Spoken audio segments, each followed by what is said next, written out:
1 2 3 4 5 6 7 8 9 10 11 12 13।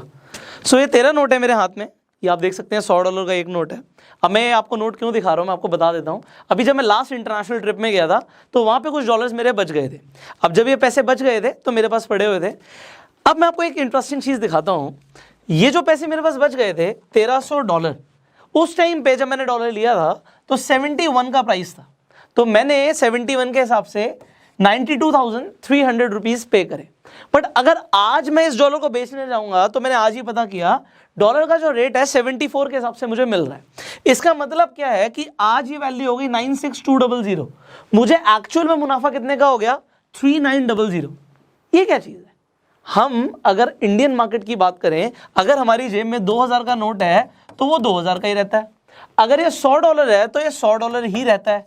पर डॉलर तो 100 है, बट इंडियन करेंसी के हिसाब से उसकी value over the period of time change हो जाती है।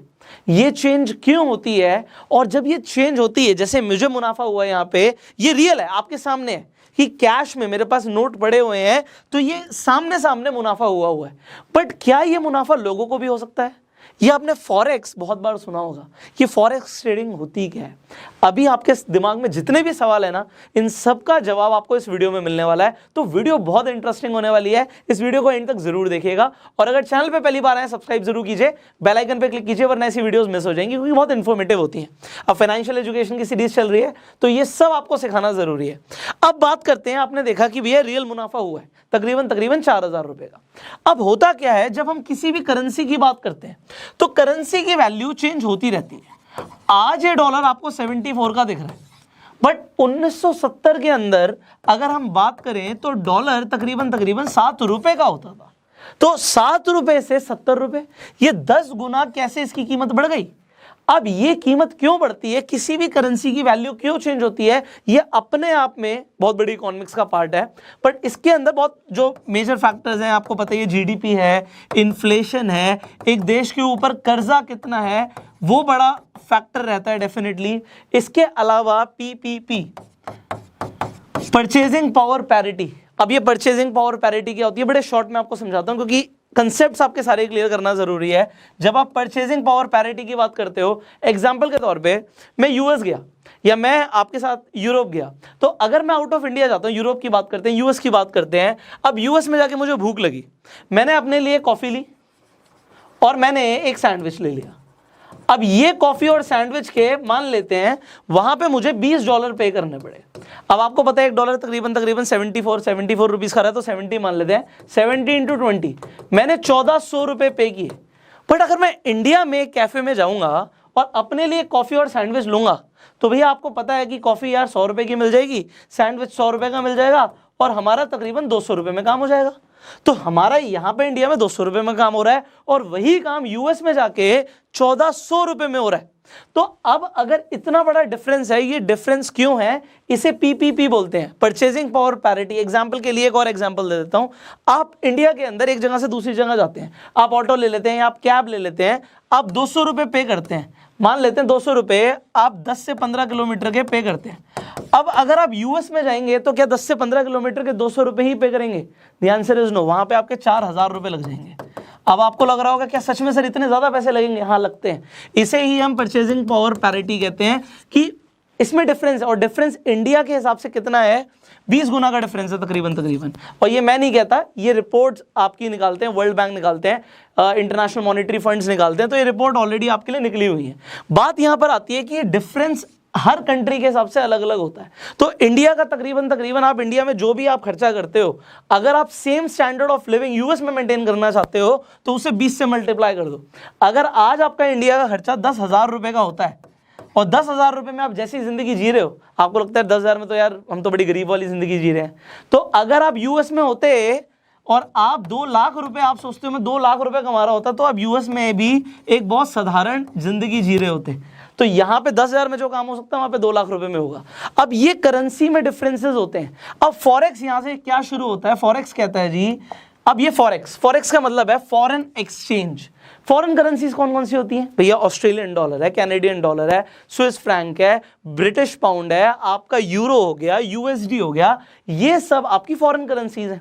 अब इन फॉरेन करेंसीज के अंदर जो डिफरेंस आता है, जैसे यहां पे डिफरेंस आया 71 का 74 हो गया, इसी तरीके से इन करेंसीज के अंदर डिफरेंस हर सेकेंड आ रहा होता है, तो लोग इसमें ट्रेड करते हैं। बट आपको एक चीज बता देता हूं, जब आप करेंसी के अंदर ट्रेड करना चाहते हो, आपको ये चीज समझनी बहुत जरूरी है कि करेंसीज के अंदर बहुत ज्यादा आपको ड्रास्टिक चेंज नहीं लगेगा। मतलब अगर आप देख रहे हो कि करेंसी की वैल्यू चेंज हो रही है, आज डॉलर आपको 74 का दिख रहा है, तो ऐसा नहीं हो सकता कि वो कल ही 100 रुपए का पहुंच जाए। It is not possible. एक दिन में आपको ज्यादा से ज्यादा 2% का चेंज दिख जाएगा या 2% टूट जाएगा। तो ये 2% की ही गेम है मैक्सिमम, और 2 तक भी नहीं पहुंचता, 1.5 के अंदर ही सिमट जाती है मार्केट, जो डेली के चेंजेस होते हैं। तो क्या हम 1.5-2% के चेंज के लिए ट्रेड करें? अब अगर लोग ट्रेड करते हैं तो ट्रेड करते क्यों है? बहुत बड़ा सवाल है। सवाल ये इसलिए बड़ा है क्योंकि अगर इतना ही है तो भैया शेयर मार्केट में ट्रेड कर लो। शेयर मार्केट में शेयर्स के प्राइस तो बहुत ज्यादा चेंज हो जाते हैं, एक एक दिन में 10% भी बढ़ जाते हैं, तो 10% टूट भी जाते हैं, और दोनों में आपको मुनाफा हो सकता है, आपको पता है। बट अब फॉरेन करेंसीज के अंदर फॉरेक्स हम क्यों करें? फॉरेक्स लोग इसलिए करते हैं क्योंकि यहां पे लेवरेज मिलता है। अब ये लेवरेज का कंसेप्ट आप जल्दी से समझिए। आपको अलग अलग ब्रोकर्स के पास अलग अलग लेवरेज के मार्जिन मिलेंगे। अब लेवरेज का मतलब क्या है कि अगर आपके पास मान लीजिए $1 है, तो आपका ब्रोकर आपको अलाउ कर देगा कि आप $100 तक की भी ट्रेड कर सकते हो। प्रॉफिट होगा $100 के ऊपर होगा, नुकसान होगा $100 के ऊपर होगा। और कुछ कुछ तो ऐसे ट्रेडर्स हैं जो आपको $1 से $500 तक का ट्रेड करने देंगे, एंड इनफैक्ट इससे ज्यादा भी होता है। बट अगर आपके पास है ही $1 और आप ट्रेड $500 की कर रहे हो, या आप मान लो $2000 की कर रहे हो, प्रॉफिट भी उस हिसाब से होगा। बट अगर, क्योंकि यहाँ पे चेंजेस बहुत कम आते हैं, ऐसा इन्हें ब्रोकर्स को भी पता होता है कि करेंसी भैया 74 से 60 पे नहीं आएगी, तो बहुत ज्यादा ड्रास्टिक चेंज नहीं होगा।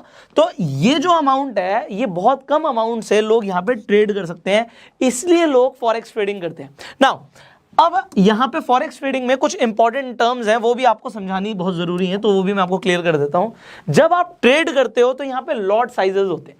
अब लॉट साइजेस के साथ साथ एक और चीज समझनी है हमने, पेयर। अभी आपने एक पेयर देखा था, जैसे मैंने USD-INR लिख दिया। अब ये पेयर है, ये USD और INR ये पेयर है। अभी पेयर को समझाऊंगा मैं आपको पेयर क्या होते हैं, बट उससे पहले एक बार लॉट भी समझ लीजिए। इन पेयर का लॉट खरीदना पड़ता है हमें, इनके लॉट्स की ट्रेडिंग होती है। तो लॉट यहाँ पे कई तरीके के होते हैं। सबसे पहला होता है आपका स्टैंडर्ड लॉट। आप स्टैंडर्ड लॉट खरीद सकते हो। स्टैंडर्ड लॉट होता है आपका $1 लाख का, मतलब 74 लाख रुपीज का एक लॉट होता है। बट क्या इस लॉट की ट्रेडिंग के लिए हमें 74 लाख रुपीस अपने अकाउंट में चाहिए? The answer is no. जब आपको 500 गुना का लेवरेज मिलता है तो इतना पैसा नहीं चाहिए होता, इसलिए लोग यहाँ पे पूरे लॉट में ट्रेडिंग कर रहे होते हैं, बहुत कम पैसे के साथ भी। दूसरा, यहाँ पे दूसरा लॉट आपको दिखता है भैया मिनी लॉट। अब मिनी लॉट होता है आपका तकरीबन $10,000 का। अब $10,000 आपको लगेगा ये भी बहुत होता है, बट अगेन आपको लेवरेज मिल जाता है। तीसरा लॉट होता है आपका माइक्रो लॉट, जो कि आपका होता है $1,000 का। और सबसे लास्ट में होता है आपका नैनो लॉट, जो कि होता है सिर्फ $100 का। अब शुरुआत में अगर कोई फॉरेक्स ट्रेडिंग करता है तो हर कोई उसे ये एडवाइस करता है भैया यहाँ पे मत जाओ, क्योंकि यहाँ पे आप सोच रहे हो कि ठीक है अभी मैं आपको बताऊंगा PIP क्या होता है, पिप्स बोलते हैं, तो पिप क्या होता है और पिप के हिसाब से क्या फर्क पड़ता है, अभी मैं आपको बताने वाला हूँ ये सब भी। बट लोगों को लगता है कि भैया हमें स्टार्टिंग में ही ना स्टैंडर्ड लॉट ले लेना चाहिए, बट फिर नुकसान होने के चांसेस बहुत ज्यादा होते हैं, क्योंकि आपने सीखा कुछ नहीं है तो आप 100% पैसा गवाओगे। तो फॉरेक्स बिल्कुल नया होता है बहुत सारे लोगों के लिए, तो इसे समझ लेते हैं है क्या चीज।